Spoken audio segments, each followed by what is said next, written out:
आज आपने चुनाव आयोग से मुलाकात की, क्या कुछ रहा, किस मुद्दे पर बात की? देखिए, आज इलेक्शन कमीशन ऑफ इंडिया को हमने पहले लेटर लिखा था और उसके बाद उन्होंने हमको टाइम दिया आज का। तो मेरे साथ हमारे बिहार के अध्यक्ष जनाब अख्तर उल इमान साहब हैं, आदिल हसन साहब हैं और हमारे बहादुरगंज के कैंडिडेट हैं ये हम तौसीफ आलम साहब। तो हम लोगों ने जाकर इलेक्शन कमीशन ऑफ इंडिया से मुलाकात की। तो सबसे पहले अख्तर भाई कुछ बोलेंगे, फिर तौसीफ साहब, फिर मैं बोलता हूँ। बोलिए अख्तर भाई आप। हम लोगों ने इलेक्शन कमीशन ऑफ इंडिया से इस बात की गुजारिश की है कि इन्होंने 3 कट ऑफ डेट्स दिए हैं और बिहार में जो सिविल रजिस्ट्रेशन है वो बहुत कम है। 2005 में भी 11% है और जबकि नेशनल रेट 62% का है। तो हमारे यहाँ सिविल रजिस्ट्रेशन में लोगों का जन्म प्रमाण पत्र नहीं है और समय कम है, माइग्रेंट लेबर्स हैं, बारिश का मौसम है, इसलिए इस तारीख को बढ़ाई जाए, इसको जरा से स्टे दिया जाए। हम लोगों ने इस बात की गुजारिश की है और इसको और सरल किया जाए, हम लोगों ने यह अपील। और हमारे यहाँ सिर्फ 2% लोगों को पासपोर्ट है और जो ग्रेजुएट्स हैं वो 14% है सिर्फ। तो जाहिर है कि हमारे यहाँ लोगों के पास सर्टिफिकेट्स नहीं है और जो गरीब लोग हैं उनके पास कोई कागज नहीं है, सैलाब में उनके घर कट गए हैं।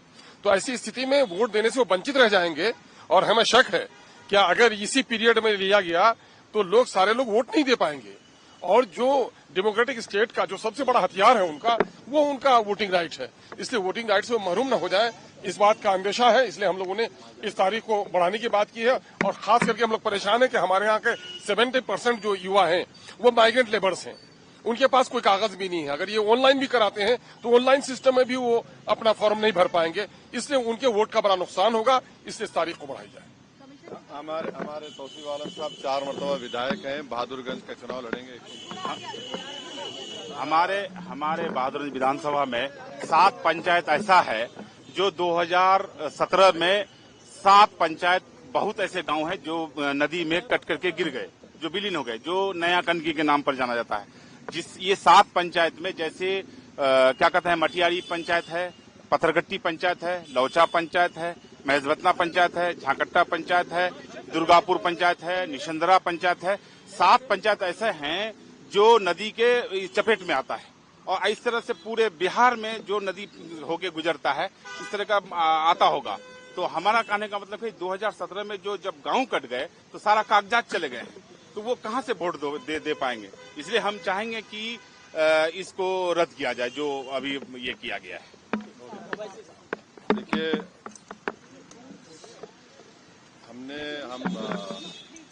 हमारे पार्टी के डेलीगेशन ने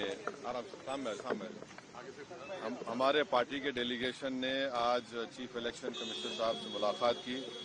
हमारा पहला उनसे पॉइंट ये था कि ये एसआईआर जो हो रहा है पॉलिटिकल पार्टी से कंसल्टेशन नहीं किया गया और हमने उनको अपने रिप्रेजेंटेशन में ये बताया है, एक एग्जाम्पल दिया है। देहरी विधानसभा का 2212 नंबर है उसका, रोहतास डिस्ट्रिक्ट में, वहां पर जून 2025 तक भी लोगों के नाम ऐड हो रहे थे, डिलीशन हो रहा था।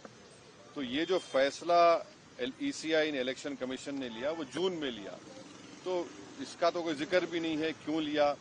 और फिर सिर्फ चंद दिनों में आपने कह दिया कि इतने करोड़ लोगों के नाम आने चाहिए। फिर हमने इस सीईसी को बताया कि आखिर कोई सेपरेट मैकेनिज्म आप क्यों नहीं क्रिएट करते। जैसा अभी हमारे विधायक ने कहा कि कई ऐसे लोग बिहार के जो माइग्रेंट लेबरर्स हैं, देश के कोने कोने में काम कर रहे हैं, अब उनका राइट तो वायलेशन हो जाएगा। आर्टिकल 19 के तहत तो उनको एम्प्लॉयमेंट के लिए निकले हैं, अब उनके नाम के इंक्लूजन के लिए क्या स्पेशल मैकेनिज्म होगा। दूसरा ये है कि ये बीएलओस की ट्रेनिंग नहीं हुई और उसकी एग्जाम्पल ये है कि आपको कोई भी उनकी हैंडबुक नहीं मिलेगी। जो भी ट्रेनिंग होती है बीएलओस की, उसकी हैंडबुक मिलनी चाहिए और मिलती है, वो अब की बार नहीं मिली गई है।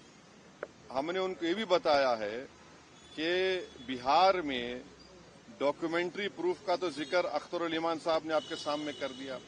पहला उनका प्रेस नोट देख लीजिए 24 जून का, उसमें उन्होंने क्या कहा। फिर उसको उन्होंने अमेंड किया, 30 जून को कहा कि 4.93 करोड़ वोटर आएंगे। अब 6 जुलाई का नोटिफिकेशन देके कह रहे हैं कि आप नाम डाल दीजिए डॉक्यूमेंट्स बाद में दीजिए। तो ये जो इस तरीके से इलेक्शन कमीशन जो एक्सरसाइज कर रहा है, ये हमारी नजर में it reeks of administrative mala fide, suffers from non application of mind. और हमने सीसी साहब को कहा कि आप 2024 के जो इलेक्शन को उसको आप क्वालिफाइंग लिस्ट क्यों नहीं मानते? भाई 24 में तो हमने वोट दिया, अब 25 में आप कह रहे हैं कोई डॉक्यूमेंट दो। तो ये हमने उनसे पूछा और हमने उनको बताया कि आपने 2024 में जो वोट डालने दिया, आप 25 में डॉक्यूमेंट पूछ रहे हैं, तो ये तो 2 क्लास ऑफ वोटर्स आपने क्रिएट कर दिया, जो आर्टिकल 14 का वायलेशन है। आप कोई रीजनेबल जस्टिफिकेशन नहीं दे पा रहे हैं। और एक बात हमने उनके सामने कही कि ये जो भी एक्सरसाइज उन्होंने किया है, इसका कोई लॉ से नहीं निकल रहा है, it is purely N administrative law के तहत किया, तो इसका भी मैलाफाइडे उसमें होता है। और आखिर में हमने उनको बताया कि सुप्रीम कोर्ट का एक जजमेंट है, जिसमें हमारे पहले रिप्रेजेंटेशन में हमने जिक्र किया था, जो 2005 का सुप्रीम कोर्ट का जजमेंट है, जिसमें सुप्रीम कोर्ट ने साफ तौर पर कहा लाल बहा हुसैन में कि the misuse of powers by ERO to disenfranchise electors, possibility of time, effective judgment of ERO जो यहां पर हो सकता है, and consequence of having one name included in the previous electoral role.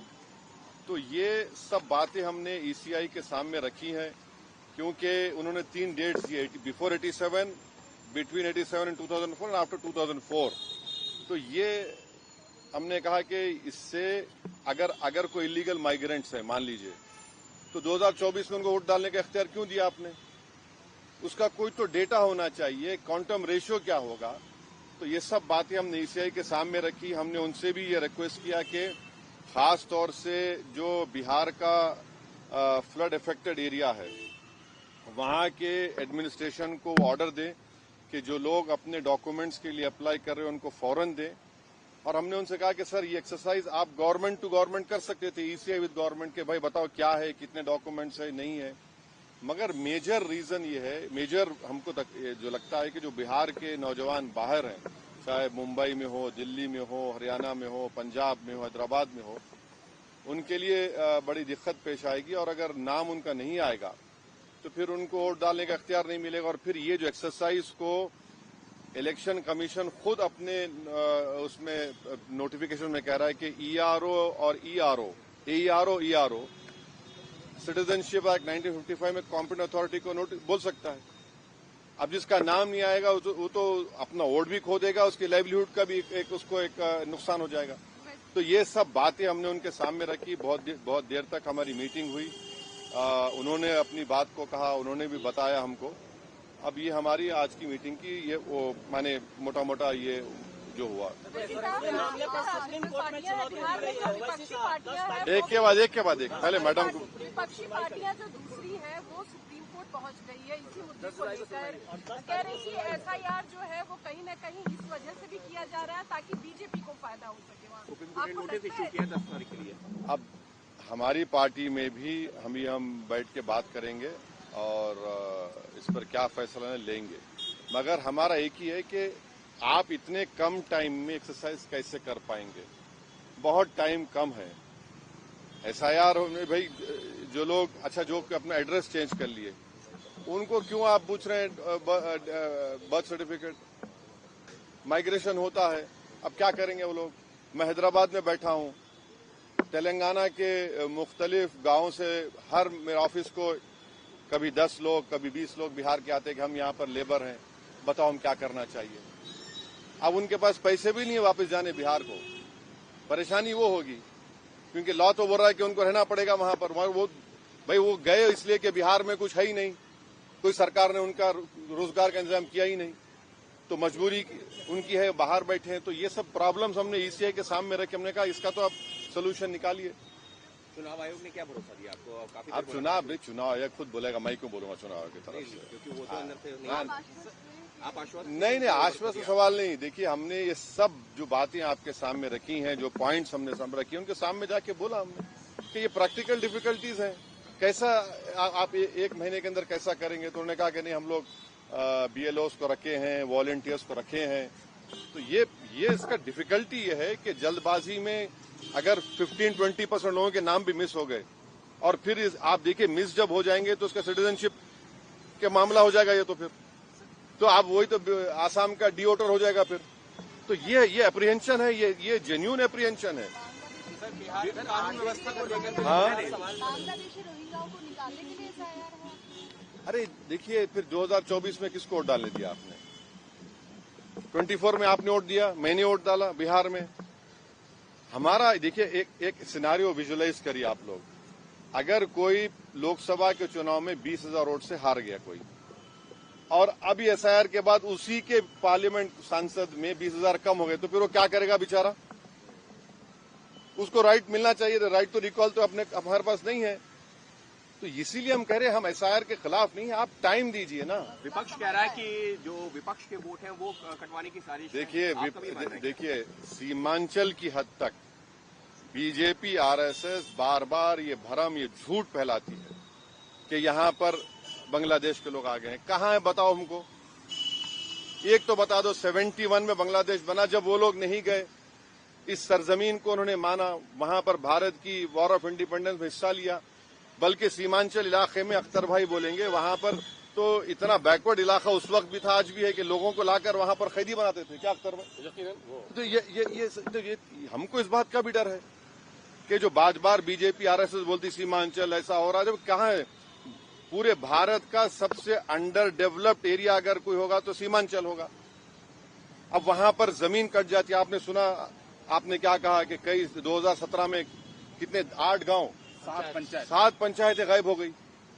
अभी भी आप जाएंगे, हर साल वहां पर हजारों एकड़ जमीन कट जाती है।